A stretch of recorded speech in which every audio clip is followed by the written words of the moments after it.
Hi ಸ್ನೇಹಿತರೆ, welcome to our channel. ಇವತ್ತಿನ ವಿಡಿಯೋದಲ್ಲಿ ನಾವು ಪ್ರತಿನಿತ್ಯ ಪೂಜೆಗೆ ಬಳಸುವ ವೀಳ್ಯದೆಲೆಯ ಕೆಲವೊಂದು ವಿಶೇಷವಾದ ಹಾಗೆ ನಾವು ತಿಳ್ಕೊಳ್ಳೇಬೇಕಾಗಿರುವಂತಹ ವಿಷಯವನ್ನು ನಿಮ್ಮ ಜೊತೆ ಶೇರ್ ಮಾಡ್ತಾ ಇದ್ದೀನಿ. ಮೊದಲಿಗೆ ನಮ್ಮ ಚಾನಲ್ಗೆ ಹೊಸಬರಾಗಿದ್ದರೆ ಪ್ಲೀಸ್ ನಮ್ಮ ಚಾನಲನ್ನು ಸಬ್ಸ್ಕ್ರೈಬ್ ಮಾಡ್ಕೊಳ್ಳಿ. ನಮ್ಮ ಹಿಂದೂ ಧರ್ಮದಲ್ಲಿ ಪೂಜೆಗೆ ನಾವು ವೀಳ್ಯದೆಲೆಯನ್ನು ಬಳಸ್ತೇವೆ ಅಲ್ವಾ. ಆದರೆ ಆ ವೀಳ್ಯದೆಲೆಯಲ್ಲಿ ಅದರದ್ದೇ ಆದ ಕೆಲವೊಂದು ಮಹತ್ವ ಇದೆ. ಈ ವಿಷಯ ನಮಗೆ ಗೊತ್ತೇ ಇರಲ್ಲ. ಸ್ಕಂದ ಪುರಾಣದ ಪ್ರಕಾರ ಸಮುದ್ರ ಮಂಥನದ ಸಮಯದಲ್ಲಿ ವೀಳ್ಯದೆಲೆಯು ಪ್ರಕಟವಾಗಿದೆ ಅಂತ ಹೇಳಲಾಗುತ್ತೆ. ವೀಳ್ಯದೆಲೆಯಲ್ಲಿ ದೇವರು ಹಾಗೆ ದೇವತೆಗಳು ವಾಸ ಮಾಡ್ತಾ ಇರ್ತಾರೆ. ವೀಳ್ಯದೆಲೆಯ ತುದಿ ಭಾಗದಲ್ಲಿ ಅಂದರೆ ನೋಡಿ, ಇಲ್ಲಿ ಲಕ್ಷ್ಮೀ ದೇವರ ವಾಸಸ್ಥಾನ. ಹಾಗೆ ವೀಳ್ಯದೆಲೆಯ ಬಲ ಭಾಗದಲ್ಲಿ ಬ್ರಹ್ಮದೇವರು ವಾಸ ಮಾಡ್ತಾ ಇರ್ತಾರೆ. ಹಾಗೆ ಎಡ ಭಾಗದಲ್ಲಿ ಪಾರ್ವತಿ ದೇವಿಯು ವಾಸ ಮಾಡ್ತಾ ಇರ್ತಾರೆ. ಹಾಗೆ ವೀಳ್ಯದೆಲೆಯ ಮಧ್ಯದಲ್ಲಿ ಸರಸ್ವತಿ ದೇವಿಯ ವಾಸ ಇರುತ್ತೆ. ಹಾಗೆ ಮಧ್ಯದ ನಂತರ ಅಂದರೆ ಮಧ್ಯದಿಂದ ಸ್ವಲ್ಪ ಕೆಳಗೆ ಮನ್ಮಥನ ವಾಸ ಇರುತ್ತೆ.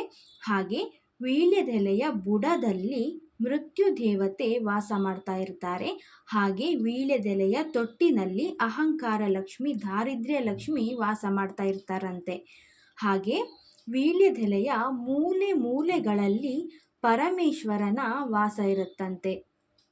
ವೀಳ್ಯದೆಲೆಯ ಹಿಂದಿನಿಂದ ಚಂದ್ರ ದೇವತೆ ವಾಸ ಮಾಡ್ತಾ ಇರ್ತಾರಂತೆ.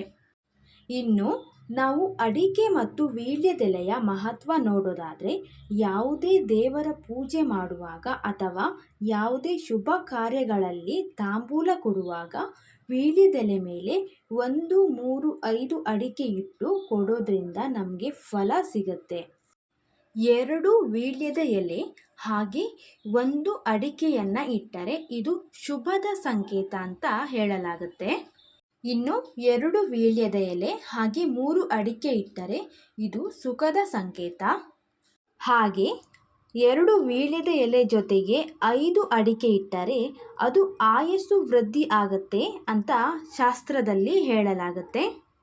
ಇನ್ನು ನಾವು ದೇವರಿಗೆ ನೈವೇದ್ಯ ಅಥವಾ ತಾಂಬೂಲ ಕೊಡುವಾಗ ಹಾಗೆ ಮುತ್ತೈದೆಯರಿಗೆ ತಾಂಬೂಲವನ್ನು ಕೊಡುವಾಗ ವೀಳ್ಯದೆಲೆಯ ತುದಿ ಏನಿದೆ ಆ ತುದಿ ಪೂರ್ವ ಅಥವಾ ಉತ್ತರ ದಿಕ್ಕಿಗೆ ಬರುವ ಹಾಗೆ ಕೊಡಬೇಕು.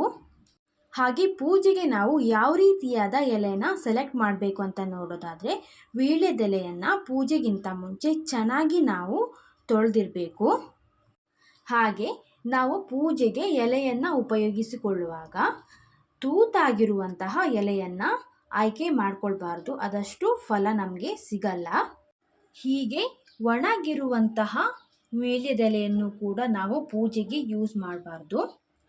ಒಣಗಿರುವ ಎಲೆಯನ್ನು ಇಟ್ಟು ಪೂಜೆ ಮಾಡಿದರೆ ನಮಗೆ ಅಷ್ಟು ಫಲ ಸಿಗೋದಿಲ್ಲ.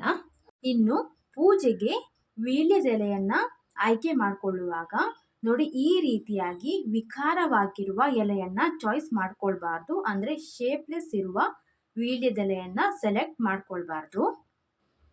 ಇನ್ನೊಂದು ರೀತಿಯಲ್ಲಿ ಎಲೆ ತುಂಬ ಚೆನ್ನಾಗಿರುತ್ತೆ, ಆದರೆ ಅದರ ತುದಿನೇ ಇರಲ್ಲ. ಅಂದರೆ ಎಲೆಯಲ್ಲಿ ತುದಿ ಇರದ ಎಲೆಯನ್ನು ನಾವು ಆಯ್ಕೆ ಮಾಡ್ಕೊಳ್ಬಾರ್ದು. ಯಾಕಂದರೆ ಎಲೆಯ ತುದಿಯಲ್ಲಿ ಮಹಾಲಕ್ಷ್ಮಿಯ ವಾಸ ಇರುತ್ತೆ. ಕೊನೆಯದಾಗಿ ದಂಟು ಇರುವಂತಹ ವೀಳ್ಯದೆಲೆಯನ್ನು ನಾವು ಪೂಜೆಗೆ ಯೂಸ್ ಮಾಡಬಾರ್ದು. ದಂಟು ಮುರಿದು ನಾವು ಪೂಜೆಗೆ ಇಡಬೇಕು. ಯಾಕಂದರೆ ಈ ದಂಟಿನಲ್ಲಿ ದಾರಿದ್ರ್ಯ ಲಕ್ಷ್ಮಿ ವಾಸ ಮಾಡ್ತಾ ಇರ್ತಾಳೆ. ವೀಳ್ಯದೆಲೆ ಬಗ್ಗೆ ತಿಳ್ಕೊಳ್ಳೋದಕ್ಕೆ ಇನ್ನೂ ತುಂಬ ವಿಷಯಗಳಿದ್ದಾವೆ, ಆದರೆ ನನ್ನ ಕೈಯಲ್ಲಿ ಎಷ್ಟು ಸಾಧ್ಯನೋ ಅಷ್ಟು ವಿಷಯಗಳನ್ನು ನಿಮ್ಮ ಜೊತೆ ಶೇರ್ ಮಾಡಿದ್ದೀನಿ. ಈ ಒಂದು ವಿಡಿಯೋ ನಿಮ್ಮೆಲ್ಲರಿಗೂ ಕೂಡ ಹೆಲ್ಪ್ಫುಲ್ ಆಗಿದೆ ಅಂದ್ಕೊಂಡಿದ್ದೀನಿ. ಇಷ್ಟ ಆಗಿದ್ದರೆ ಪ್ಲೀಸ್ ಒಂದು ಲೈಕ್ ಮಾಡಿ.